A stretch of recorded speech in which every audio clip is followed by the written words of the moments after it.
बिस्मिल्लाहिर्रहमानिर्रहीम। अस्सलाम वालेकुम।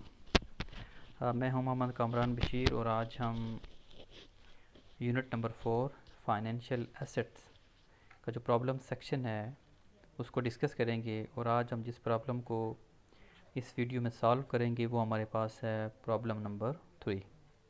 आप देख सकते हैं आपकी बुक में भी प्रॉब्लम अवेलेबल है कि ये प्रॉब्लम बैंक रिकन्सिलिएशन स्टेटमेंट के रिलेटेड है और इसमें हमारे पास बैंक स्टेटमेंट और कैश बुक के जो बैलेंसेस है वो दिए हुए हैं और उसके साथ मुख्तलिफ़ किस्म की जो ट्रांजैक्शन जो बैंक के साथ हुई हैं वो दी हुई हैं और हमने उन ट्रांजैक्शन को रिकॉर्ड करना है बैंक स्टेटमेंट में और कैश बुक में सेपरेटली। इससे पहले जो आपने बैंक रिकन्सिलिएशन स्टेटमेंट पढ़ी होगी उसमें आपने एक ही बुक को ही मेंटेन करना था। जैसे सम टाइम कैश बुक का बैलेंस दिया हुआ है तो हमने कैश बुक के बैलेंस से पासबुक का बैलेंस फाइंड करना था, या फिर अगर पासबुक का बैलेंस दिया हुआ है तो पासबुक के बैलेंस से हमने कैश बुक का बैलेंस फाइंड करना था। लेकिन इस क्वेश्चन में हमने दो स्टेटमेंट प्रिपेयर करनी है। एक हमारे पास होगी बैंक स्टेटमेंट और एक हमारे पास होगी कैश स्टेटमेंट, जिसे हम आम अल्फाज में कैश बुक और पासबुक के नाम से भी जानते हैं। तो इस क्वेश्चन में हमारे पास बैलेंसेस दिए हुए हैं कैश बुक का भी बैलेंस दिया हुआ है और बैंक स्टेटमेंट का भी बैलेंस दिया हुआ है। और इसके बाद क्योंकि क्वेश्चन थोड़ा सा लेंथी है मैं इसको पढ़ नहीं रहा, आप इस क्वेश्चन के हर एक पॉइंट को पढ़ लें और इसके साथ जो सॉल्यूशन है उसमें किस आइटम को कहाँ पे लिखा गया है आप वहाँ पे देख सकते हैं। तो मैं इस क्वेश्चन का जो सेकंड पार्ट है वो हमारे पास ये है, जिसमें नंबर 6, नंबर 7, नंबर 8 तक जो ट्रांजैक्शन हुई हैं वो दी हुई हैं बैंक स्टेटमेंट के रिलेटेड और कैश बुक के रिलेटेड।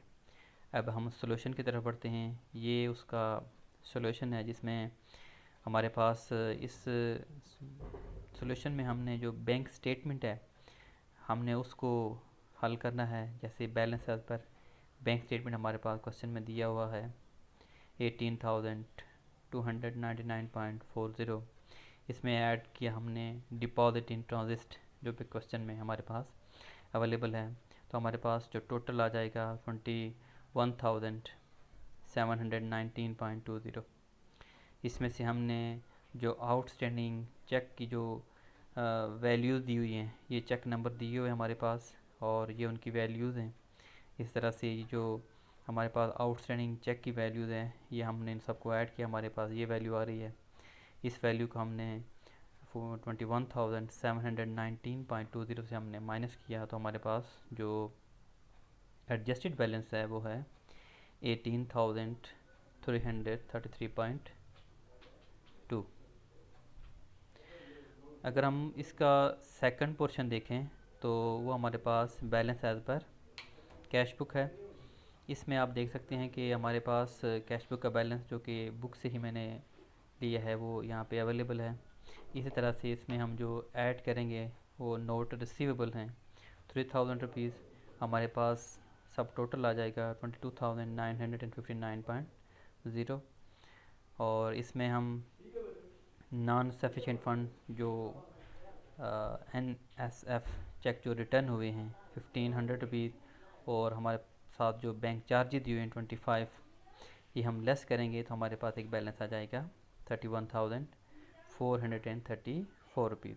ये जितनी भी यहाँ पे ट्रांजैक्शन ऐड हो रही हैं या लेस हो रही हैं ये आपके पास क्वेश्चन में अवेलेबल हैं। जब आप क्वेश्चन को थारोली पढ़ेंगे तो आपको ये तमाम चीज़ें वहाँ पे मिलेंगी। क्योंकि ये जो क्वेश्चन है इसमें हमने दोनों बुक्स को at the same time prepare करना है, तो जब हम जो सेकंड बुक है इसको हम प्रीपेयर करेंगे तो यहाँ पे हमारे पास जो एंडिंग बैलेंस होगा वो है 31,434 रुपीज़। इसमें से हमने जो कैश शॉर्टेज है 18,333 जो बैलेंस है ये हमारे पास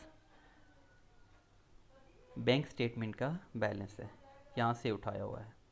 क्योंकि इस क्वेश्चन की रिक्वायरमेंट थी क्योंकि हमने दो स्टेटमेंट प्रिपेयर करनी थी तो ये जो बैलेंस हमने टोटल में से हम यहाँ पे माइनस करेंगे तो हमारे पास 13,120 जो कि कैश शॉर्टेज थी क्योंकि जो हमने एक्सेस बैलेंस था हमने यहाँ पे इसको माइनस किया टोटल में से, तो हमारे पास ये बोथ जो बुक्स हैं उनका बैलेंस 18,333.3 इक्वल आ रहा है। इस तरह से हम इस क्वेश्चन को हल करेंगे। ये क्वेश्चन नंबर 3 है, इनकी प्रॉब्लम नंबर 3 है और आप इसको देख सकते हैं। अगर आपको कहीं कोई मसला हो तो आप मुझसे रब्ता भी कर सकते हैं। शुक्रिया।